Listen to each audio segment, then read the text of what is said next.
Hey everyone, welcome to episode 13 of The Followers. Today we have gone down a different route and we have brought on a guest who I can say from I'm not going to be here for the whole episode, but we're here today with Andy Murphy, and he's a former MMA fighter. He fought in the likes of Bellator and that. He's a gym owner. But that doesn't come anywhere near to describing him as a person. So I hope you guys enjoy today's content. There is a lot of learning to be done here. There's a lot of interesting takeaways. So first off, Andy, welcome. And we're here again with Shane and Murph as usual, but welcome. Thanks very much for having me on.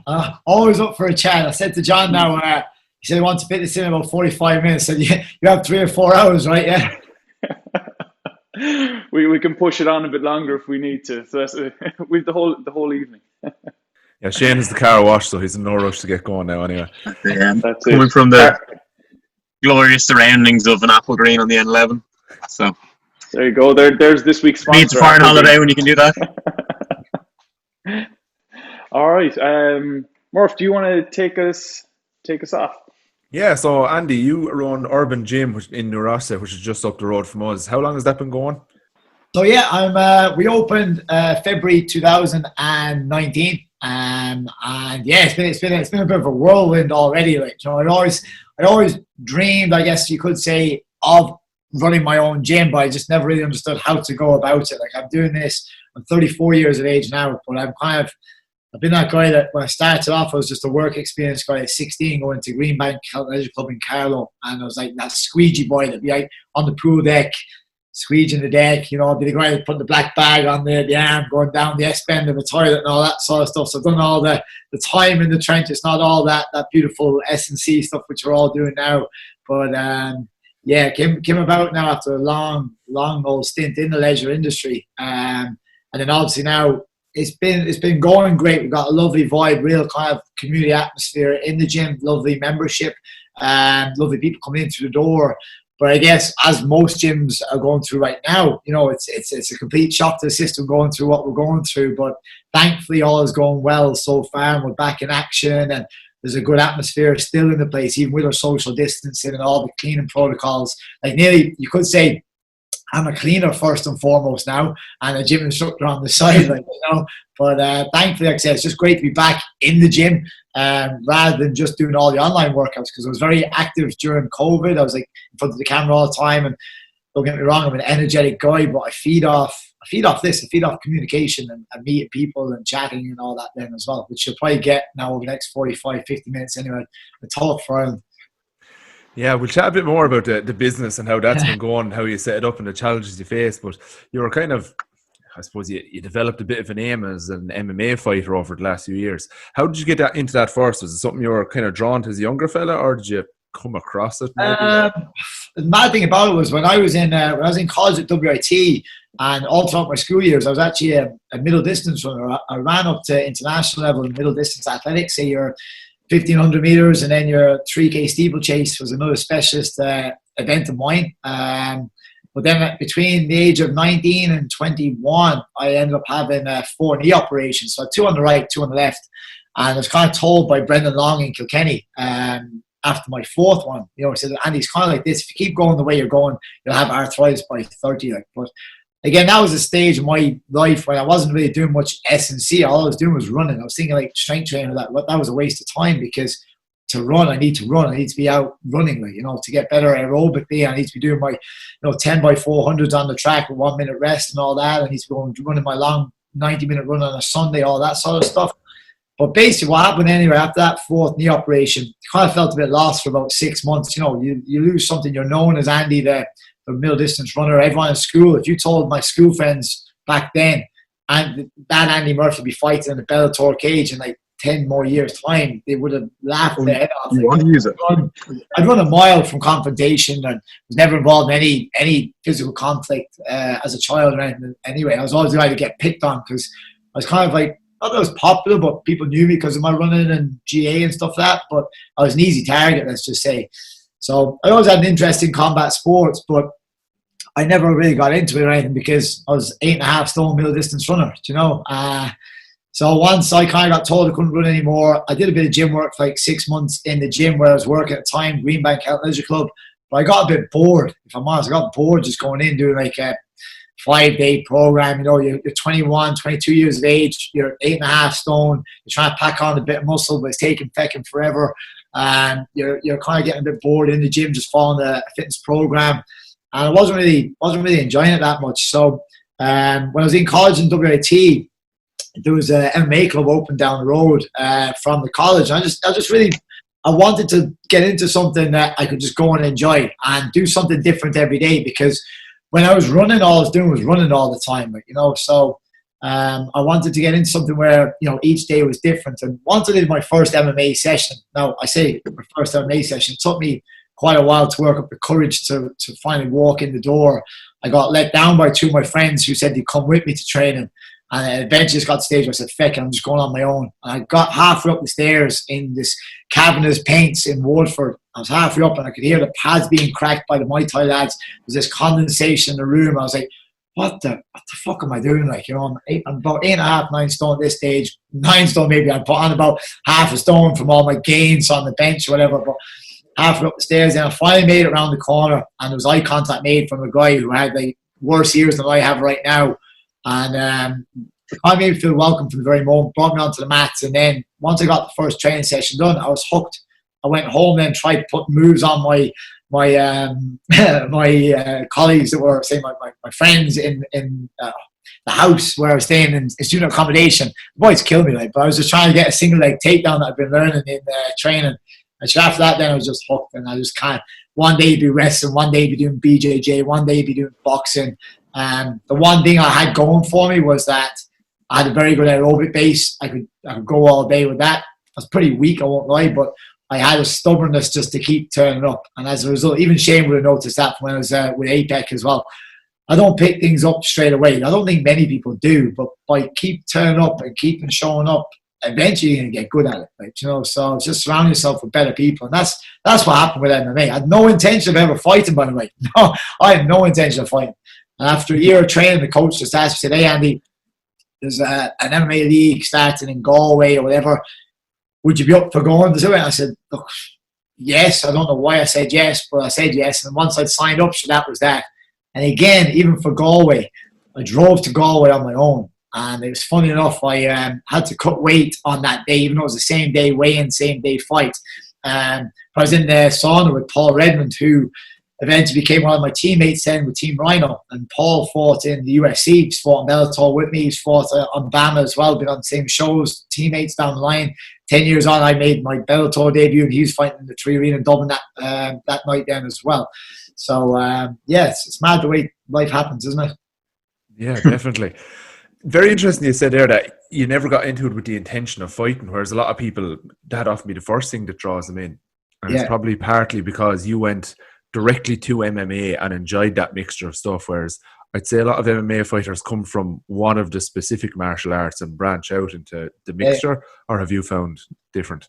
Well, first things first on that, I think a lot of lads who generally walk through door, and I've noticed it coaching as well, and you might notice in various sports that you're involved in as well, lads, like certain lads will maybe want to play on a rugby team, or like say, for example, that they want to start on the pitch, but when it actually comes to actually hand them the jersey to go out and play, they shit brick, like they actually don't really want to be there because there's the fear of making a fool of themselves in front of people. But I've seen that. Like I think one big bonus to my career in a way was that I didn't really want to fight starting out, and I just enjoyed the process of learning skills and that. There was no rush. There was no like, okay, I've got to fight. I actually just kept turning up training and then learned some basics and some guard passing, some guard movements on the ground, some wrestling.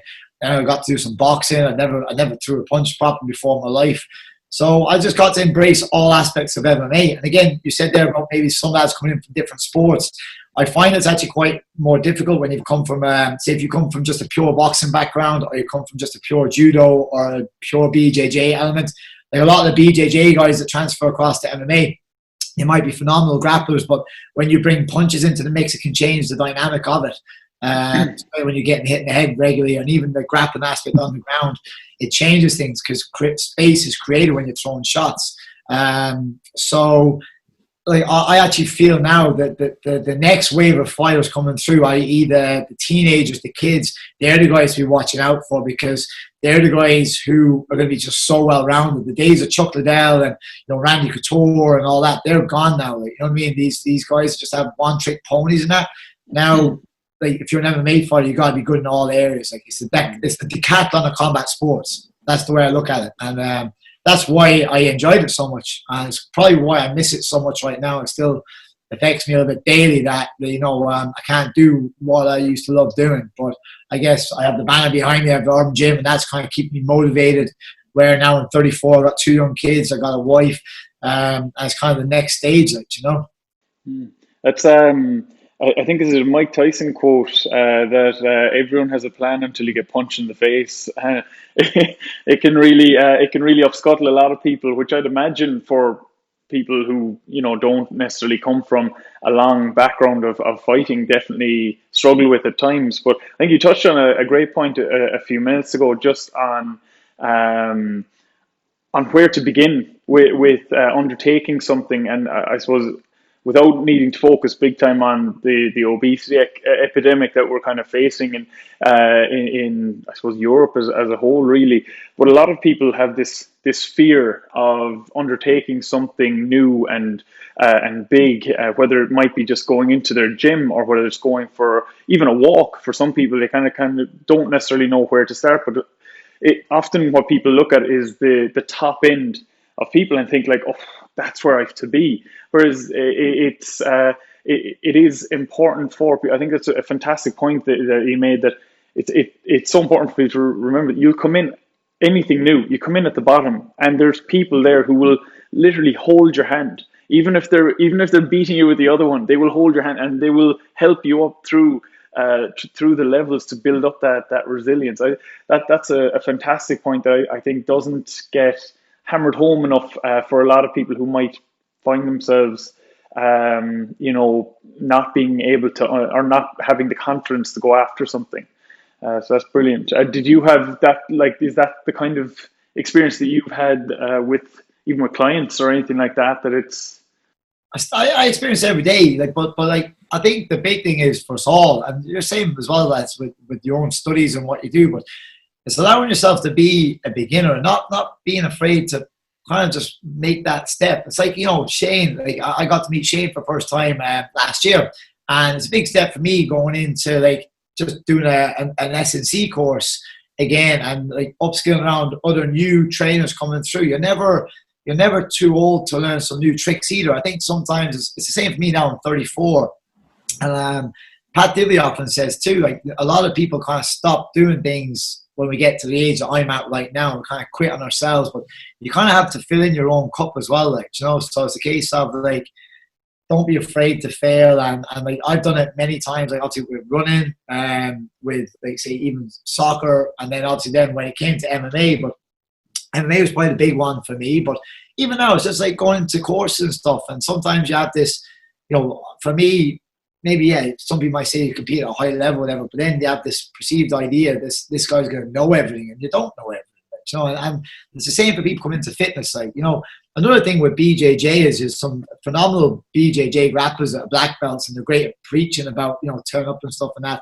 But there's people come into gyms all the time that have very high level jobs, and they've done phenomenal to get to where they are in their job. And I often say, look, it's like me going in to do your job tomorrow. If you threw everything at me on day one, told me I had to know everything that you do, I'm going to be flabbergasted. I'm not going to remember probably anything. But if you give me one thing to do and you show me how to do that one thing today, I guarantee I'll know it tomorrow. And then when you show me another thing tomorrow, I'll add that then. And then over time, I'm going to accumulate quite a lot of volume, and then I'll become better at it. So I think we're very good at as kids, and I learn from my own kids now, in the sense of Nathan's now just brought back, he started school this year, and he's bringing back homework, and I'm getting to colour in 2 fish with him. And that's how he's learned the 2, that's 2, and then there's 3, he comes back, he colours something else the next day. And again, before you know it, he's going to be counting 10, and he's going to be probably more intelligent than I ever was. But it's cool seeing that. I think as we get older, we think we have to be perfectionists at things, and I struggle with it too. I'm not, it's grand me talk about this, but I sometimes do struggle with it. But sometimes you just have to put yourself into the fire, don't you? Can I just jump in there, Heavy Murph, because I do have to jump ship. There's one question that I actually I was thinking about before jumping on today with from your running, from your I suppose your middle distance running. While right, there's a different grit associated with your long distance marathon type running, but with middle distance running, it is kind of like a elongated sprint at times. And you mentioned steeplechase and stuff like that.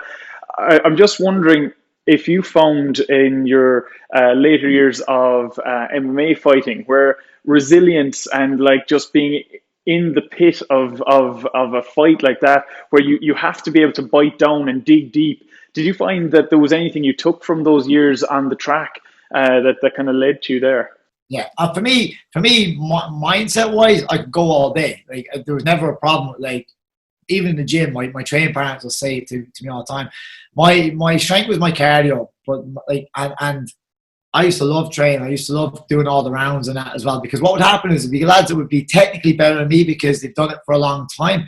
But what would happen is a lot of time I'd be like, okay, if I get out of this first round now, I'm gonna be in a much better position second round because I can keep the same pace that I do in round one in round three. I don't really get, not that I don't get tired, but I can endure it more than the other person because the way my mindset was, I spent from like 10 years of age till 21, like working up to like nearly like 100 miles a week at times, like, you know, where like you're just going out, you're just on autopilot, you're just running in the morning, you're going to college, you're doing your studies, then you're running in the evening, you're saying no to events, you're saying no to fucking everything outside of running. So I was in on that. So my respiratory system, in terms of me, my mindset was like, I can go all day. And I had that in me against any other fighter. Like, but the thing I often have to worry about, not worry about, because I never did get knocked out, but I was always like, you know, you do understand the whole idea that power athletes, you got to be wary of them in that first round because that's when they're going to be most explosive. And then as you go through the rounds, that shot, and I felt it in fights, I felt the power of someone deteriorating throughout rounds whereby the hands don't feel as heavy. And I've had other ones where like first round someone felt like they hit like a truck. Do you know what I mean? But the same with wrestling and that real explosive power. I didn't have that, and I never stopped anyone with like just like a one shot like KO, and there's always like volume over time. The same thing, repetitive shots, and then as a result of repetitive shots over time, that would break somebody down. But yeah, no, I think the running aspect gave me a great base for MMA because I knew nothing fight-wise. I knew absolutely nothing, but I had a good aerobic base. So once I started to put some technique onto it, it helped me out a lot, like, you know. Brilliant. All right, guys, I might shoot on. So great to see you, Andy. Well. Great to see you. Lovely to meet you as well. You too. See you. We'll chat again soon. Tune in. I'd say yourself and Damien have a bit in common there. He's received numerous bangs to the head over the years as well, so he can empathise on that. All deserved, I might add. Well deserved, every one of them. See you yeah. Good luck, lads. Good luck. That's a very good point, Andy, on just even now, you learning to learn, whether it be on the S&C course with Shane or whether it be upskilling on whatever it may be. It gives you a great empathy then with a client when they come for the first time, that you can kind of understand not so much the practical element of getting fitter, but just the psychological element of I'm learning something new, and it's like the fitness world to you is a large concept, and you can apply one aspect to another, whereas to them it's so basic, and just start them off on that foot. It's good to have the kind of understanding of where they're coming from. Yeah, totally. I think we all can relate to that feeling at some stage in our life. Like, you know, and for me, as the gym owner, and like I say gym owner, there's me, and I now finally have a personal trainer, Eve, which is lovely. That's why I'm able to sit here with you today, guys. Because normally I'll be teaching all the classes in the gym, but what's great now is like whether it's me in there or it's Aoife or whoever comes in down the line, like I've kind of tried to build this whole aspect of like, I'm not looking at that group that comes in where everyone's already friends. I'm looking at one person who comes in, you can see them peeping around the corner first. And I always try and make sure there's eye contact, there's a hello. I see it now, and you're probably the same yourselves, I'd say, you know, you're in the game a long time, but you know, there's a lot of people out there will have certificates, and you know that everyone has like maybe like an honors degree or a master's, or they'll have like their S&C stuff now, and a lot of specialist certs, and it's great. But something that a lot of people do tend to forget, I feel, is just little simple things like eye contact, saying hello to someone, making someone feel welcome, and remember the name. They're the big things, because you know a lot of people won't remember a workout, but you'll remember how you made somebody feel, like, you know, and that's always the case with me with the gym. Like, I'm not the biggest guy I was talking to before this. Like, I'm 66 kilos right now. Someone looks at me like, you own a gym, you run a gym, whatever, like, but it's not about that for me. It's about like making my job now as a trainer, I feel anyway. I've learned this over the years. It's not about showing everybody what I can do, what Andy Murphy can do. It's about showing what can John Murphy do, what can Shane Carroll do. Like, I can show you where you can go. So I think that's the big thing. And I think still to this day, there's a lot of stuff on Instagram, there's a lot of stuff on social media, and a lot of it is just trainers showing how great they are, not really showing how great their members are or where they can go. So this kind of something I'm trying to do all the time with Urban Gym, and it's just a mindset. And again, I think maybe a lot of this has also come from my own, journey with health and fitness and that as well. That's the other thing. Yeah, it's been good to see the achievement boards you've been putting up over the past few weeks as well, just highlighting the achievements of what people have done. No matter how big or small it is, it's still a huge achievement and a milestone for them, regardless of what it is compared to anyone else who maybe has for a long period of time. Because I could ask you, like, what is success? Like, like success to you is completely different to me. Like, someone says to me, "Oh, Andy, you made it to Bellator or whatever." Like, for me, like, I wanted to go so much further. I had all these aspirations that I got cut short, and I've had other people on our podcast that we do, and I've had people reach the Olympics, and they're still maybe saying that they want more, or someone's big success could be making it to college, or it could be getting that job, or like, everyone's version is different. Like, if someone can deadlift 200 kilos, wow, what do you do? A hinge is a hinge for your deadlift. The squat is a squat, bench is bench press. You know what I mean? And if you can master the movement pattern, then it's just about kind of just getting comfortable, being uncomfortable, and becoming the best version of you. But it's I could waffle all day. I'll come back to you. I can't go off on tangent. Sorry.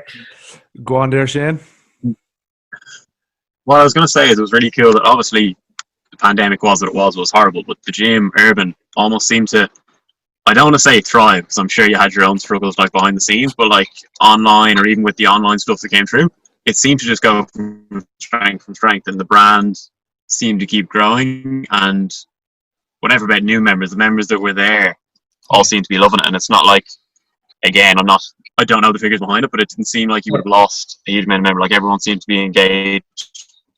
The online content, you were just able to streamline and edit yourselves around it. Well, I really appreciate that, the kind words with that, Shane. But again, like, I was talking to Sammy. Before we went to online, because again, I'm involved in fitness a long time, but the whole online world is a completely new world for me. Like, I was like, in my head, I was like, sugar, I need to get this online platform. I need to create my website. I need to get all these amazing videos. I need to get the camera. How am I going to do all this? Like, I got a program. And again, it's that same idea of, like, sometimes everybody wants to have that car or whatever, but how do you get a car first? Like, we have to get from A to B. You maybe learn to walk first, then you maybe learn to cycle. We start moving, then we get like to cycling a bike, then we get maybe a motorbike, and then we got 4 wheels, we got a car. And I just need to get the ball moving, if I'm honest. And Sammy helped me out a lot with that, if I'm totally honest with you. I again, from being with APEC there, I just picked up the phone to Sammy. I was like, Sammy, I'm doing a lot of workouts and that, but how do I go online? What would you recommend? And just networking. Again, the big thing is networking. Like we're doing today, it's great talk with fellow fitness professionals who are really enthusiastic and help others and that, like, but that's what I got. And again, I'm not afraid to ask for help. That's the other thing, like, so with that was great. And I'm fortunate that the members that I have as well, during COVID, if I'm totally honest, it wasn't about hunting new members. It was about protecting the house.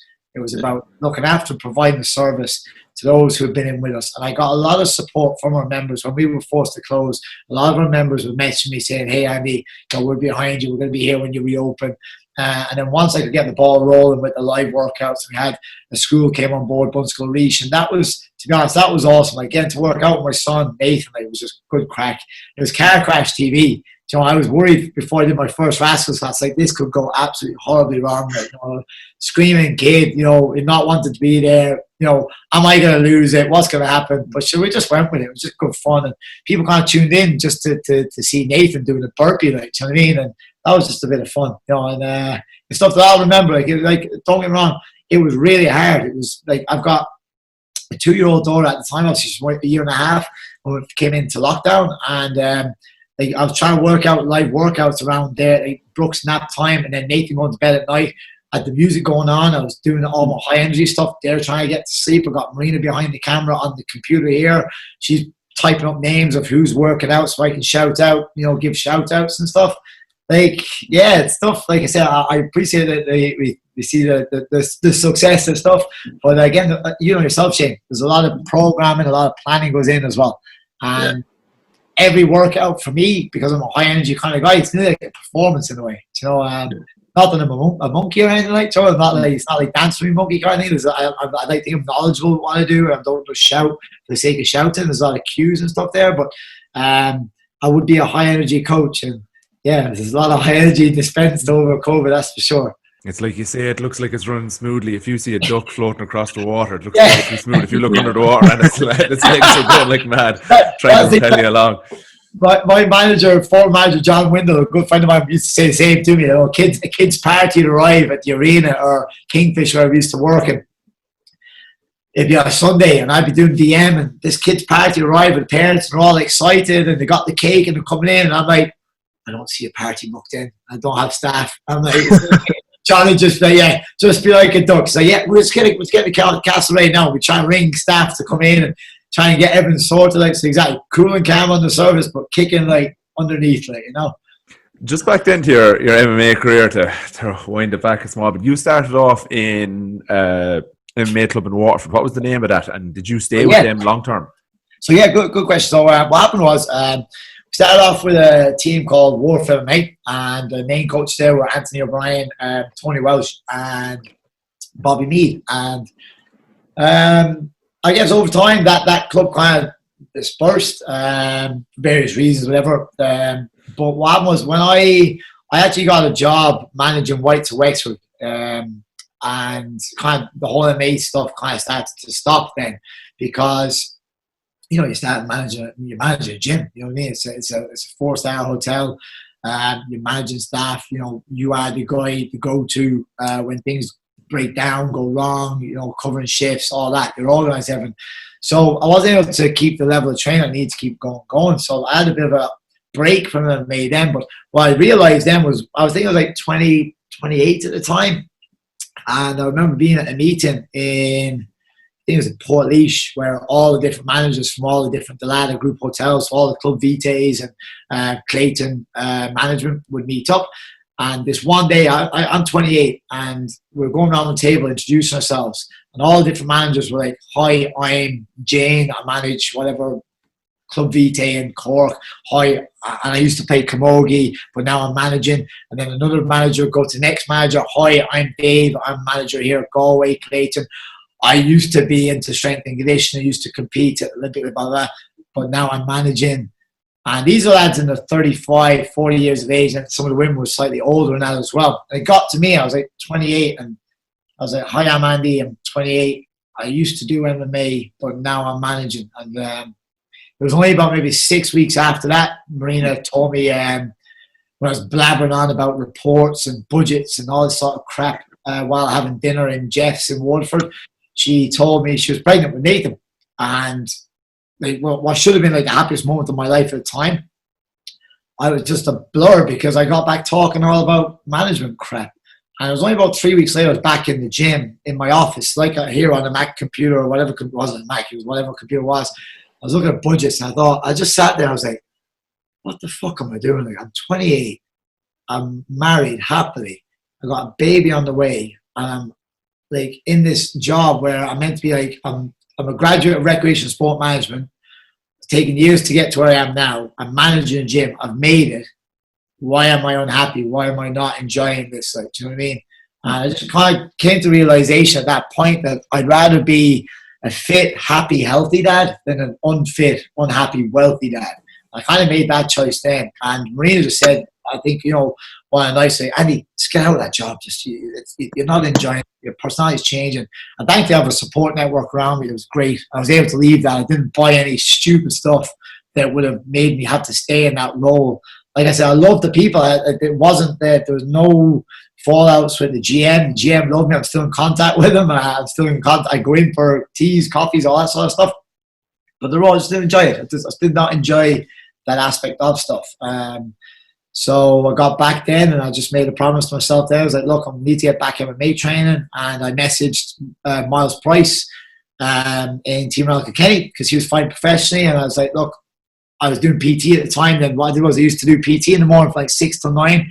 And then I do my PT in the evening. But I need to figure out a way how to get back MMA training because most clubs train in the evening. But then I figured out, okay, Miles is a PT. Mick Brennan is a PT. Maybe they work similar hours to me where they're busy in the morning, busy in the evening, but they train in the middle of the day. That's what they did. So I surrounded myself with Miles and Mick, two better fighters than me, and then they brought my level up. And then within a year, I saw Miles fighting on Bama 24. He fought Kane Musa, and Mick Brennan fought then as well. And I said, in a year's time, I'll fight on Bama. And a year later, on September, then I made my professional debut at 30 years of age. So, and then 33 years of age, I'm fighting on Bellator. Like, it's not a bad story. No, definitely not. That's awesome. How many fights did you had, say, the first time before you took the break and went into management? Had you had much experience of fighting when you went into the professional? Yeah, so I it was mad. Like, I'm from Carlow, but it's like fighting on like Team Munster, and I was on a lot of Battle Zone shows, which is like at the time, it was one of the bigger shows in Ireland at the amateur stages. Like, so we would have fought in, like, say, Leopardstown Pavilion. My first fight was in O'Loughlin Gales GA Sports Hall. As mad, my very first MMA fight in O'Loughlin GA Sports Hall, like, as in, like, it was amateur. Now I'm like fighting at 73 kilos that night, actually, which was kind of mad because before my weigh-in for that fight, I was actually 72.5 kilos the night before, and I went to got Chinese because I was starving. Not that I was starving, I need to try and keep my weight up, but I knew nothing about weight cutting. Right? I knew absolutely nothing. I just thought I'll be grand. I saw this guy who was to fight anyway at the weigh-in. I was drawn and sunken in, and I was looking all fresh, and I weighed in at 73 anyway. I was like, yes, dead, I'm 73, cool, happy days. But I was like 72.5 kilos the next day, and I was in the cage waiting for this guy to walk in. He walked in about 80-odd kilos. I was like,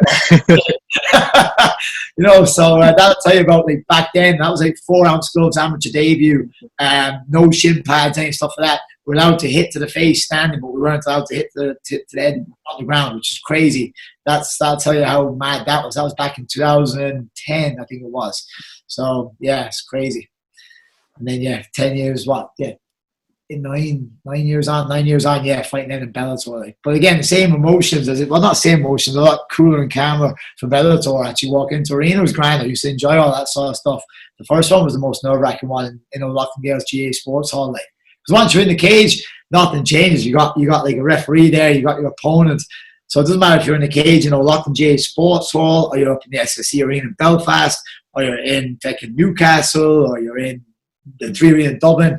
Cage is a cage. The only thing that changes is the environment that you're in. That's the only thing, So if you kind of compare and contrast it, Andy, so I suppose going back to, like, from an SSE point of view, you're kind of in a unique position where kind of before, when you were training, would have been almost the pre-Conor era, and then when you came back, it was after he kind of made his big name, so the sport kind of exploded in the country. Yeah. Is there a huge difference in the training quality and kind of style that would have been available to you guys, especially kind of strength and conditioning wise, but, like, huge. Even if it's only kind of 3-4 years, I'd say the difference would have been huge.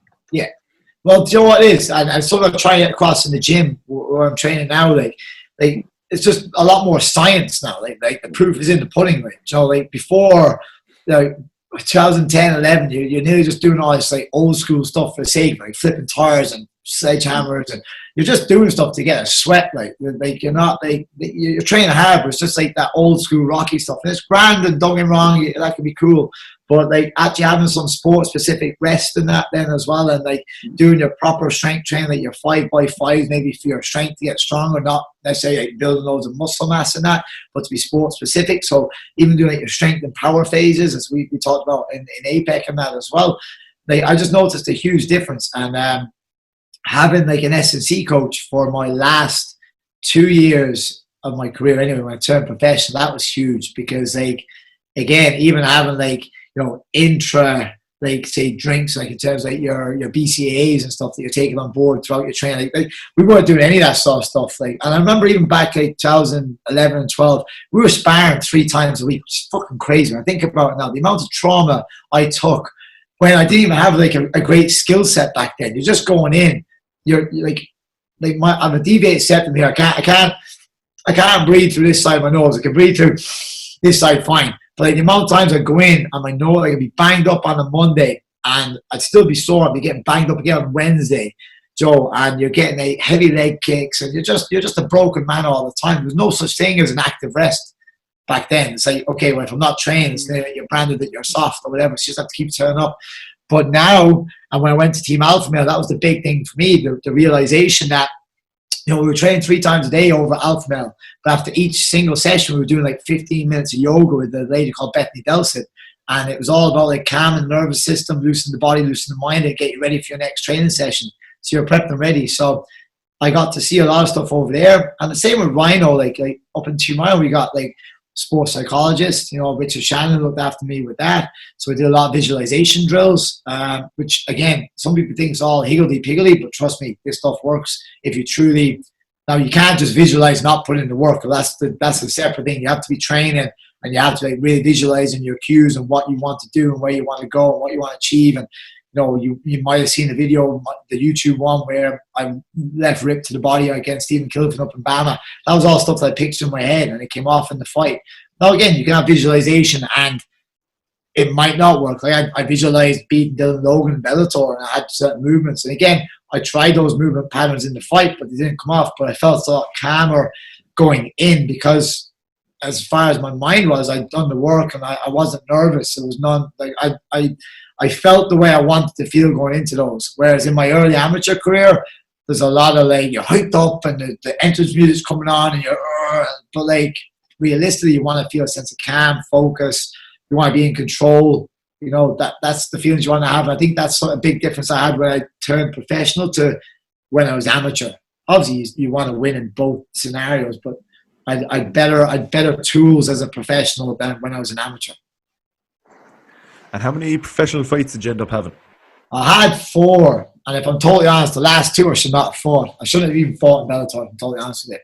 I shouldn't have fought on MTK, but I was hunting a feeling because I got pretty sick after I came back from Team Alpha Male. 3 weeks after I got back from Team Alpha Male, I got very sick. I got bad vertigo, brain fog, dizziness. I was in the best shape of my life, physically, mentally, as an athlete now I'm talking.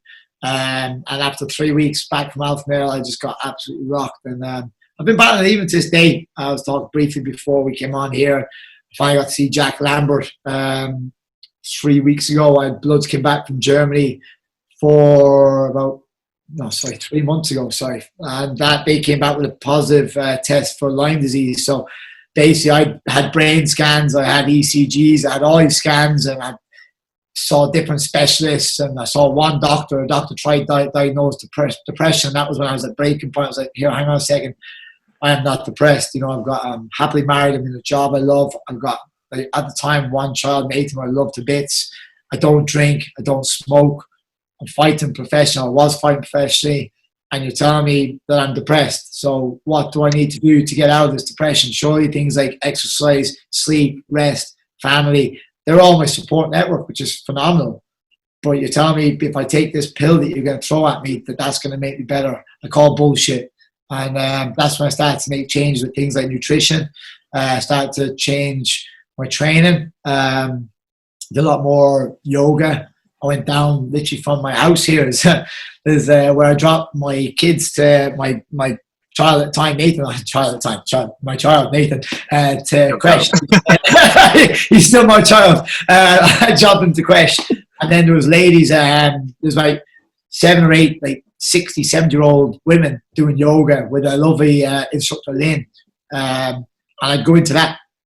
Because I couldn't fucking see straight, and I was just really struggling. Like I was like brain fog, dizziness, all this sort of stuff. But I needed to do something, and that just helped me. Again, going in, not being afraid to be a beginner, being surrounded by people twice my age. But I got like an hour and a half there where I just got to focus on movement and breathing, and it helped me out a lot. And then I started to change my diet because obviously inflammation was quite heightened with Lyme disease, even though I didn't know that that's what I had then.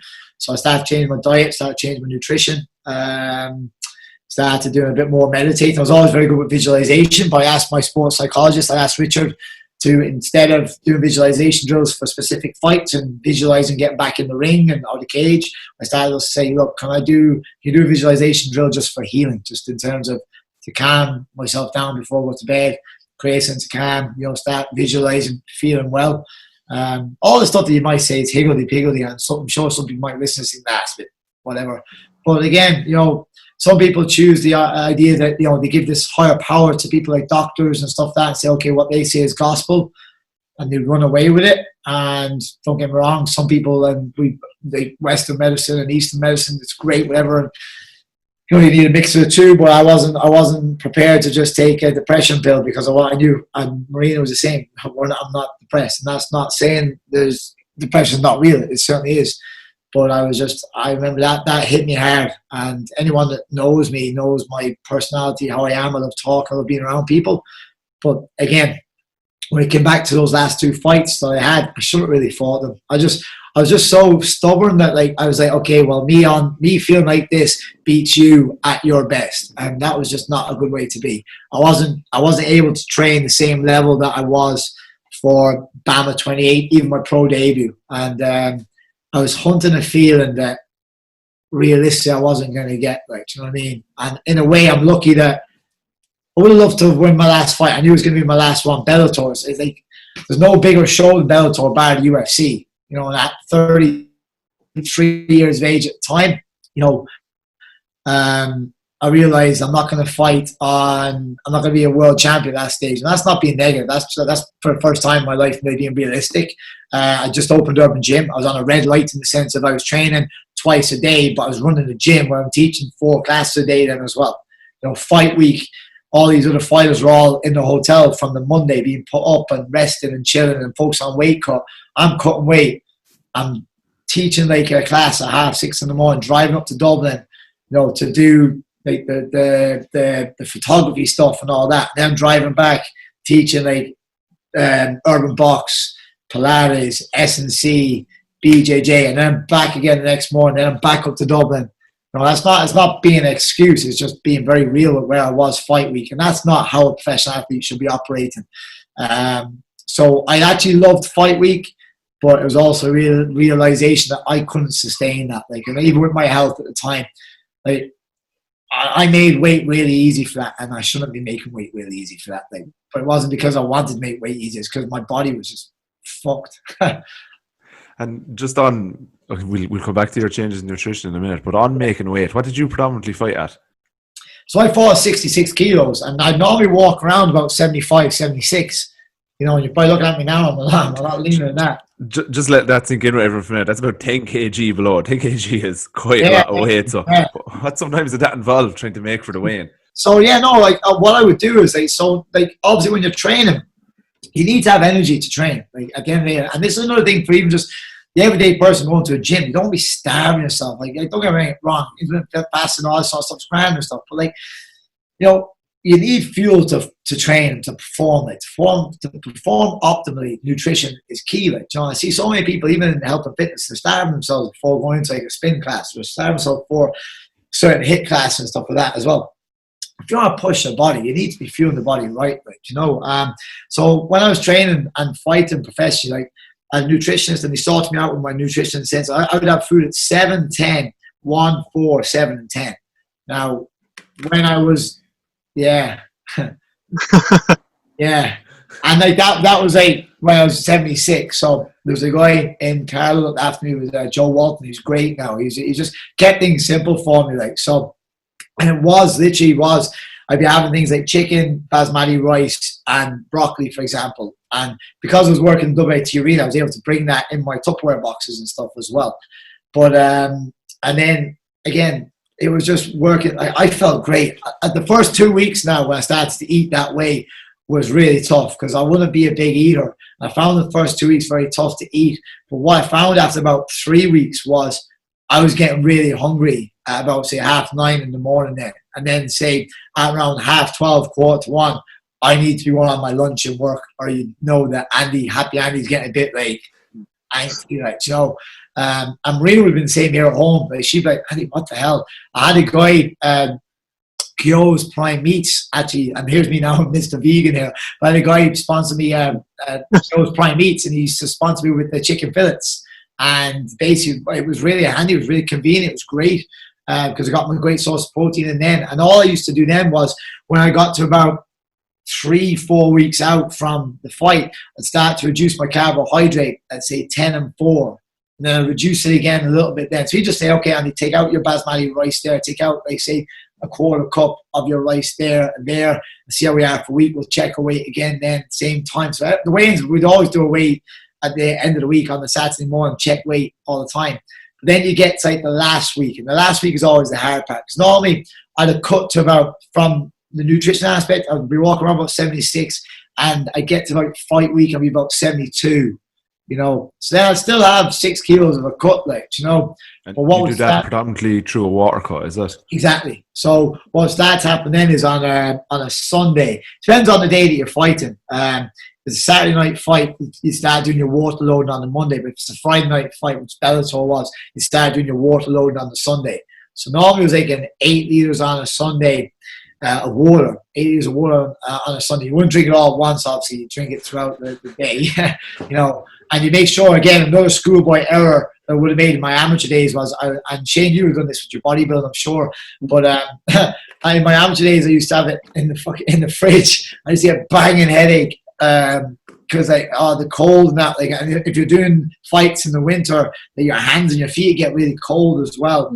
But I found that once I kind of kept the water at room temperature and I had it kind of laid out for the day, it was a lot easier. So I'd have the 8 on the Sunday, I'd have the 4 on the Monday, 4 on the Tuesday, and then little to nothing. Like, so I'd have sips on the Wednesday morning. And then once it got to 12 o'clock, this is where the fun started then. I'd have a cup of black coffee, and I'd be like, okay, we're starting now. I'd have a black coffee with, you know, my friends, probably Miles. If Miles is fighting as well, we'd be doing the weight cut together, and it should be similar. So have a coffee, whatever. And then after that, then it's literally you're fasting till your weigh-in the next day. And when you're a fighting professional, you're kind of fortunate that you normally do your weigh-in. You'd be 9 a.m. is when you do your weigh-in, and then the public weigh-in. So you officially weigh in at 9 a.m. and then you can start drinking and rehydrating and that. Like, the trick is not to rehydrate too quick, or you drink too much or eat too much. You might be gasping, but you're not hungry. You're actually just really thirsty at this stage. So you start taking sips of your, you know, coconut water, your Diorolite and stuff. Then you start loading back up. But then the public weigh-in normally is around 4 o'clock then. So Bellator weigh-in then on the Thursday was 4 o'clock. We're all filled back out then. So by the time you get to, say, if you cut weight to 66, when I was on the BAMA show, when I was fit and healthy up in Belfast, I weighed in at 65.9.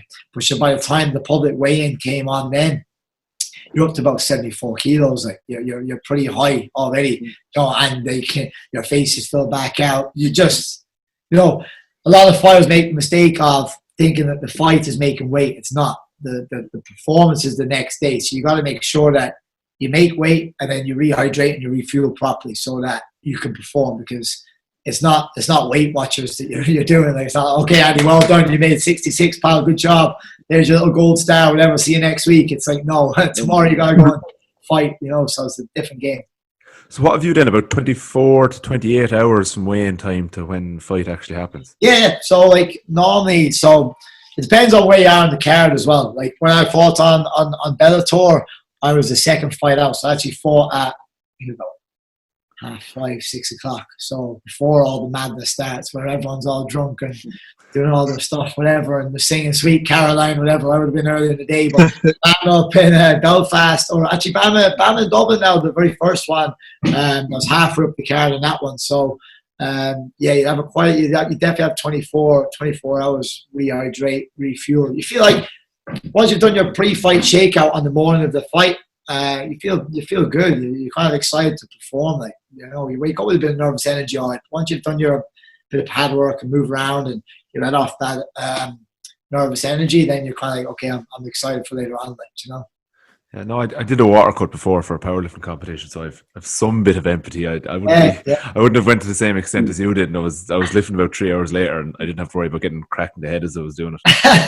Yeah, but that again, when you do something different, though, it's just it's tough. Like everyone has their own battles with stuff, and like that's again powerlifting. Like Jesus Christ, I have a lot of respect for that as well because I cannot lift. Like I cannot lift heavy at all. To me, I'm just like I see what some dudes are lifting that are even my way. I'm like, my God, how can you press that and lift that and move that? But even I did a podcast with a powerlifter recently, and just like lifting trucks or lifting cars. I'm like, my God. But again, your body adapts to what it does. Yeah, Nicky, yeah. Your body I did a couple of sessions with him back when I used to be powerlifting. Oh, he made me feel like such a child.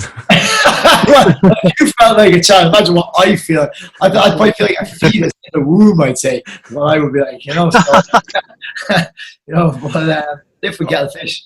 Also, for anyone listening there who thinks this is a way to lose fat, it's just to lose weight, specifically to weigh in for a fight that's set at a weight class. Before anyone says, "Oh, this is a great way to lose weight," no, please don't do that.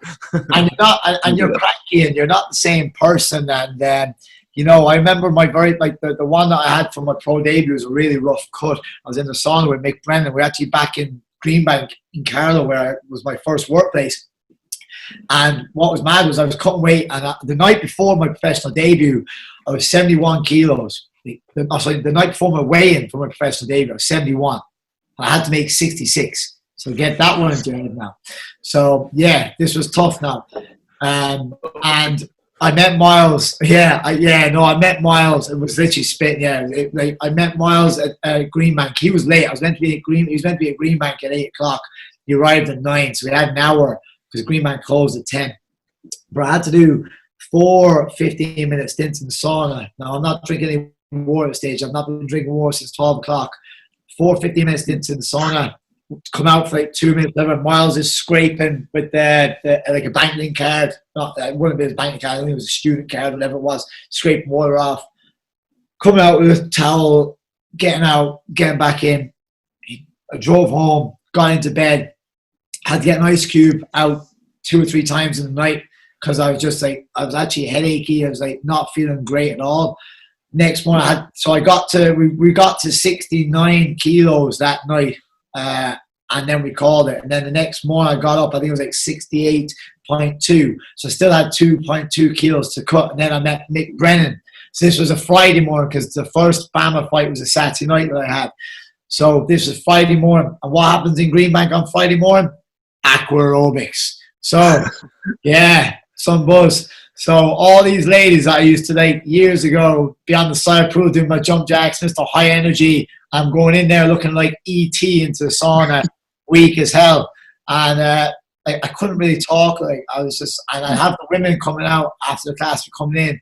And like, oh, Andy. I was like, I can't talk. I'm really weak now. And then there was a guy that used to work with me as well. Grand guy in that, but like wouldn't totally see eye to eye if I'm honest. But like come out all the time then while there. Mick's practically carrying me out of the sauna between these last 3 stints that I did that morning.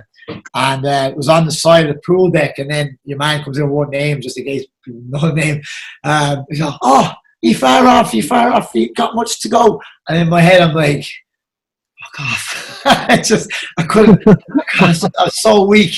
And this lovely guy that I'd like to think of myself right now was just weak and tired. I couldn't talk, couldn't communicate. I remember saying, Mick, will you just tell everyone that, like, just break it down to them that I'm doing what I'm doing, like, So I wasn't saying it like that. I was like, just tell them that I'm not talking because I couldn't talk. I was just weak as hell.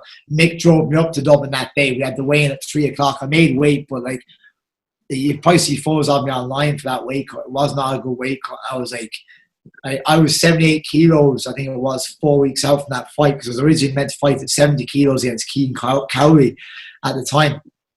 And he got injured. And then I got offered the Richie Smullen fight at 66. So again, it was a good opportunity, but it was a stupid thing to do in a way. And that's it's crazy weight cut.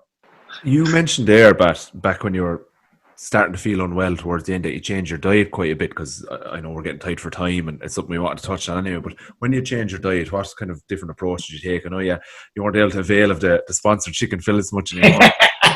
Yeah, no, it was just different. I just started to read a lot because, like I said, I went to doctors and I went to different specialists. I spent fucking thousands. I'm not a wealthy guy at all.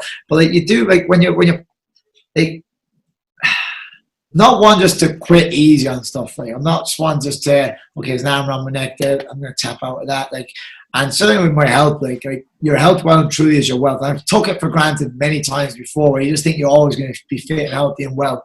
And I was on the crest of a wave where I came back from Alpha Male, feeling great, train with like your right favorite Chad Mendes, you know, again, all these high level guys over Justin Buchholz, phenomenal, like performing well. Clay Guida, they outstriking Clay Guida and sparring. I'm feeling on top of the moon here. And then within 3 weeks, my whole like health comes crashing down, like out of nowhere. Like it's like I can't explain it, and it's still I feel robbed in many ways. I still feel hurt from it. It still gets to me. It's still people see a positive guy a lot, but there's still a lot of hurt there. Still like I see stuff on pages, and I'm like I could be there, I should be there. There's still an element that I'm going through of letting go, but one thing I wasn't prepared to let go of was like, I've got, at the time when I started going through this, I've got Nathan, my son, and he's kind of been always the goal behind everything I've done. Marina's obviously always been a support to me as well from day one with my career in terms of MMA and stuff. And now I've got a daughter, Brooke. So, like I wasn't prepared. As I said, I left White's to become a fit, happy, healthy dad, not an unfit, unhappy, wealthy dad. So when a doctor tries prescribed depression to you and you're like, well, I'm not fucking depressed, and you've gone to get brain scans done, they're all clear, you get your ECG done, you got a resting heart rate of 42, which is the same as Lance Armstrong. I'm fit and healthy and well, cardio's good, body composition printouts are all looking good, everything looks great, you get a picture taken, for your family, everyone's commenting on Instagram, oh, I love your family, you look great, you look lovely, all of this, it's success, isn't it? But inside I was feeling terrible. I couldn't see straight. I was dizzy. I was feeling like tightness in my chest, tightness up the back. Injuries were taking a lot longer to heal. So I started just doing some research. I started reading a lot more. I met a guy. I went to obviously events where the Happy Pair were doing talks and stuff. I learned stuff about food and nutrition. I learned a lot more about fiber. I learned the effects that too much meat consumption can have on the body with inflammation, red meat especially, and certain things. I went to Michelle McCracken event in Dublin as well, and she had to look at me when I was telling her how many eggs I'd eat normally in a day. I normally have 3 or 4 eggs at least every day back then as well. And she was saying, again, I'm not saying don't eat eggs or whatever. Everyone's individual. I do what I do for me. I'm not trying to save the world. I'm no vegan, animals. I did this selfishly, you could say, to save myself, I got talking and I got to meet a great guy, Alan Desmond. We did a podcast on Urban Gym, and he's the gut doctor over in England, and started looking at plant-based nutrition and just started to eat a lot more whole foods. And I'm not like complete pure vegan and that. Like I still have a square of chocolate here and there, like a dairy milk and all that. It's like, geez, oh my God, I get now on my page, Andy, you're having a dairy milk. It's like, relax, guys. You know what I mean? I did a lot of stuff just to get back. And again, how you feel is where it's at. I just started to feel better. I'm not, like I said, not 100%, but Jesus Christ, 70% is better than 10%. And that's kind of where I've gone with stuff. And, thankfully I feel a lot better now. I do believe it's just, again, volume over time. It's just through eating a little bit more healthy. I say more healthy, just looking after my diet, more fiber, more fermented foods, lots more fruit. I hydrate properly. I'm not taking as many bangs to the head anymore, obviously, as well, so that's another good thing. A lot more rest, recovery. I emphasize, even the same with the gym, that your rest is important to your training. Yes, I love seeing members come through my door, but I'm not one of them trainers that I want to see every single day of the week. If you're tired on a Wednesday, take your rest day, please do, or do a core class, or go to a yoga class, or do some mobility. I always say health and fitness and gym memberships and stuff like that should add value to your life, not take from it. But unfortunately, I still feel like there's a lot of people out there that still have that old school mentality of go hard or go home. And I've just started to adapt. And again, it's another learning that I've learned for my own gym and for what I try to do with the gym. Like I said, I'm still hurting, still miss a lot of stuff, still miss sparring, still miss training with my good friends Miles and Mick. I don't see some of my friends as much as I'd like to see them, because I saw these guys all the time on the mats, and I'm sure you're the same with your own training lads, where you have a bond with your training partners and you get to switch off while you're training, and having the crack and that. And unfortunately, I'm not really getting that as much anymore. And I'll be honest, I stopped doing a lot of the MMA stuff because my personality was changing. I'd get angry in training because my body wasn't doing what I felt it should be able to do and was able to do before. And, I'd be not lashing out, but I'd get upset over getting submitted and stuff. And, maybe getting outstruck in spars or workouts and stuff. And that was never me. I was always like, fair enough. But I think what was annoying me was that I was getting submitted, I was getting outstruck in that because I wasn't feeling the way I was feeling. It wasn't that, these guys were better than me or this or that. And sometimes I had it in my head that, like, again, it still plays with me a bit. I'm a very competitive person when I get into training for stuff. I think that's why I got to where I got to. But I found it hard then, not being healthy, being able to train. You know what I mean? So that's where I'm at. Like. There would be a massive frustration there with not being able to perform at the level you're capable of, and that was due to the ill health that was there. It's interesting as well, it took you a while to adopt you don't have to be fully on the go hard or go home, particularly coming from a middle to long distance running background, and combat sports are probably the two most go hard or go home cultures there are. And you know what? I say again, it's another thing I transfer across to the gym because I have a lot of runners come into the gym. And it's the same mentality. Some of them, like a few runners have done their first marathon, or some have been hunting marathon times. I'm like, hey, maybe they're saying about running in October. Obviously not this year now, but like a year and a half ago, I've had different runners come to me and they're saying, I need to be here, and this is my training plan. Like, well, you know what? Maybe instead of that training session, why not maybe, if you're telling me you're feeling tired, why not maybe take that one out? Maybe just do some mobility. And they're like, but I had to run. I had to get my miles up. Like, whoa, if you're telling me you're feeling tired, like, read your body, like, take that out. But again, I go back to my former self. I always thought I need to run. That's why, we do circuits on a Wednesday in the running club, but I would never do circuits. I'd go out and do more mileage. But again, here's the guy then a few years later that goes and has 4 knee operations because I've just been taking, again, running and middle distance. Running and MMA, two of the toughest by sports, because running was probably worse than MMA for me because you're in constant contact with the ground, repetitive stress on your joints. There's probably people now, more knee operations, more ankle surgeries, more hip surgeries than ever, because people get a new pair of runners or a fancy Polar watch for Christmas, then they miraculously start up running. You want to take, 5 miles, a 5 mile run on day one, they start putting all this volume on the body without strengthening around the joints. MMA, I go back to early days, taking a lot of trauma sparring when I didn't have the skill set. I couldn't even keep my hands up. And just taking shots like Homer Simpson in The Simpsons. Like, that's how eventually you get better.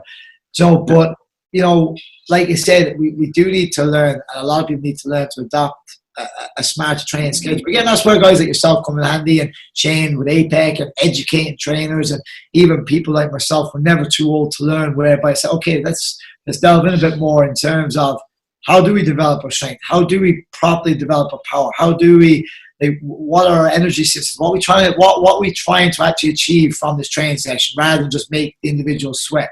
So why are you doing it? Why are we doing what we're doing? Like, do you know what I mean?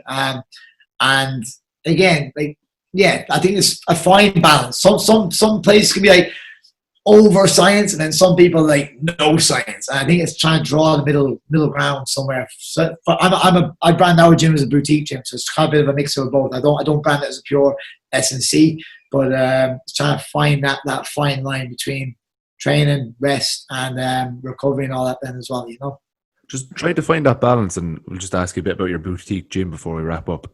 Do you find it hard now with the gym to fit in time for your own training without being conscious of, like, I'm working here in this gym all day? Do you want to break from it, or do you understand, no, this is my time to be fit and active or whatever? Yeah, no, if I'm honest, like, I think anyone will probably agree with me. When you open your own business, the first year and a half, 2 years, is kind of the grind, really. It's that make or break point, really, because, like, again, even with social media, it can be the curse of things, because, things can be seen to be going way better than things are. Do you know that kind of way?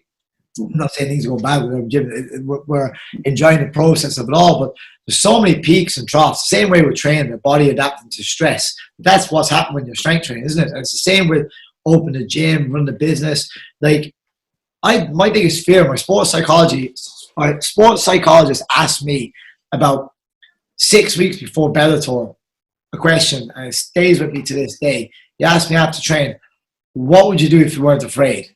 And he just left it with that. He said, what would you do if you weren't afraid? And that was the last thing he left me on that day after training. I'm sure he maybe asked me that in terms of thinking about MMA stuff, but I drove home from Dublin that day and I was really kind of honed in on what would I do if I wasn't afraid. I was like, I'd open my own gym. And I was like, I started to put the wheels in motion in terms of opening up a gym. And once I got the key to the door, that was like when things started to move. Like, oh shit, I'll have to sign a lease here for premises. And then I left my job, which I was enjoying in WIT, but I was very comfortable there. I was in a comfort zone. I found it easy. Not that I found it easy, but I did find it easy, so I did. I was around people I really enjoyed it. But I knew for me to progress with the career aspect that I needed to do this. And it was the only job that I would leave at WIT for, because I didn't want to be the manager there. Didn't enjoy managing previous gym, so why would I want that? Didn't want to be assistant manager, because as a manager, you know that your assistant manager is just getting the shit jobs that the main manager doesn't want to do. So I was doing the DM there. I was just enjoying things, but Urban Gym was my fear. It was like, okay, I'm the guy that has to sort everything here now. Do you know what I mean? And even now, like, I'm very fortunate that now after a year and a half, I finally have another coach in there who I trust in there and who gives people the same experience of like a hello when they come in the door, meet with eye contact, the gym is clean and tidy. Because at the end of the day, the first thing people will see when they walk into a gym, it's not your amazing coaching, it's not like how great the session is. It's like, okay, is the gym clean and tidy? Is the toilet roll in where the bathroom is? Like, you know, all these fundamental things. Is there hand sanitizer there now? Right? You know what I mean? These are all things that are really important for running a gym. And again, sometimes you can have all the fancy certs and all the knowledge, but if you can't get that across to people and you can't have a nice environment, then you'll be struggling. So for me, yeah, it can be hard to get my own stuff in. And if I'm honest with my health and that at the minute, I'm literally, my main training right now is I teach a live HIIT class on a Monday. I do some yoga, well not yoga, I do a core class on a Wednesday in front of the camera for our members as well. And then I'm very active with my teaching. Like Elaine's been in the gym, and like I'm not a trainer that just stands there and kind of gives direction and that. I'm kind of very much involved in the class and demonstrate a lot of movement. So my daily activity levels have increased a lot since opening the gym then as well. More active than when I was in just the arena where you're a fitness instructor, whereby, let's face it, a lot of time you can be sitting down and then all of a sudden then you might teach 2 classes in the day. But outside of that, it's not really, you're not crazy active, you know what I mean? But so I have to be wary because of even my condition now. Like, you know, I'm at 66 kilos right now, so I'm trying to take on board more energy than I'm expending just to try and keep my weight up as well. That's another thing. So we're back in the way.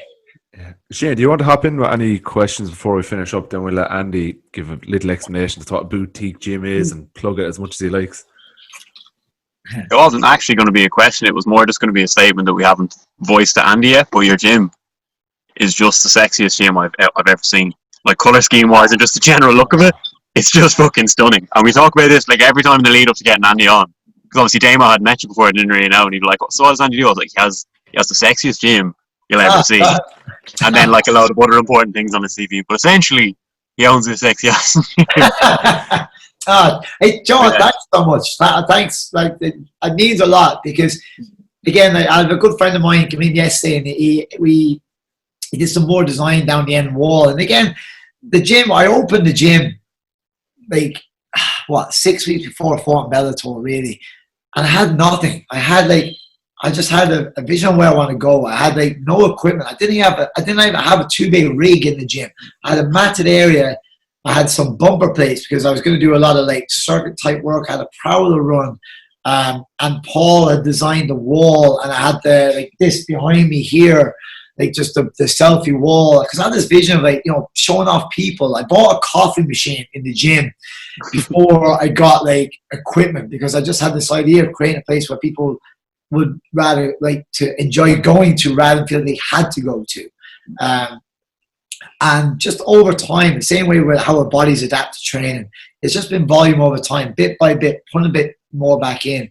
So like getting the 2-bay rig, and then we realized we need a 3-bay actually, and then it was like, okay, we added some more equipment, we got some more bumper plates, we then put a TV on the wall. All these little things are just over time, and now we have like 5-bay rig, and like it's just bit by bit put back in. And yes, we got more design down the end. And the thing is, like, as our members are getting fitter and healthier, we're also trying to just expand the gym. Like, I learned the hard way from managing weights as well and managing a gym that, like, I don't ever want to be in a stressful situation where I can't manage what I'm doing. I want to be able to go in. My role and what I want to do for my life is I want to be able to look after Marine and Nathan and Brooke, and I just want to enjoy doing what I do on a day-to-day basis. I'm not trying to take over the world. I'm not even trying to take over New Ross. It's like I want to be able to go in, do what I enjoy doing every day in terms of teaching and helping people, be able to switch off at night and get a decent night's sleep, and just, like I said, stay fit, active, and healthy for my kids. That's the goal here for me personally, while providing a really fun place to come in. And I thank you so much for the positive feedback about the gym. I love that, like, that you see it and you appreciate it. And I always love when someone comes in maybe for the first time and says, "Geez, okay, that's pretty cool." And again, I've always described our gym, because it's just myself, Maria, and now we have Aoife on board, who's lovely, who's doing phenomenal work with us. I always describe it as boutique on a budget because it's just me and Marina. We put our hearts and soul and put everything into this gym. And, I look at a lot of gyms worldwide. Like, you look at the likes of Barry's Boot Camp and some of the Orange Theories and the stuff that they've done. And I'm just trying to create a similar environment in terms of a place that's cool and quiet to come into. And, I drive a lot of time to Greystones, and I go to Happy Pear for like the experience, not just for food, but I know I'm going to be in there and be greeted with a smile. I'm going to be made feel comfortable. I'm going to enjoy the food. The setting is nice. I always leave feeling better than when I walked in. And like, I drive 2 hours for that feeling. Do you know what I mean? I kind of just wanted that with the gym. I wanted that idea that for 45 minutes, it's 45 minutes. I'm not doing hour-long classes or an hour and a half. A lot of people nowadays, you can get quality and quality over quantity. A lot of parents, I'm a parent myself, obviously, we don't have lots of time. If you're working, you got kids, you got school, you got, all these other stressors, you got COVID situation now. It's just nice to go in somewhere for 45 minutes, get your workout done, not have to worry about anything, and then just go home and feel better about yourself. That's kind of where it's at. And I enjoyed that as when I had an S&C coach, I actually, people used to ask me, "Andy, why have you got an S&C coach? You can do your own program. You can do your own." But like, to be honest, for me, I'd always question myself. So I could never just do my own plan, because I think I'd get into it and I'd be like, Whereas when I just put it in the hands of someone else, they just tell me what to do, I'll go and do it. And I find that. So I try and do with the gym, But I appreciate it. Thanks so much. It's lovely feedback. No, we've said it a few times now, just about how consistently you stick to a colour scheme, embrace it, and just make it look absolutely class. I think that ties in with what Simon Sinek says in his book and his talks on Start With Why. People no longer want to buy a product, they want to buy an experience. And anyone I've spoken to who goes to Urban says it's very much the all-in experience you get, and not just the product of a fitness class. So just well done on that. And thanks for sharing your story with us today. We really appreciate your time. Really? It's great to see you doing so well. Again, you played a big role in it as well, Shane.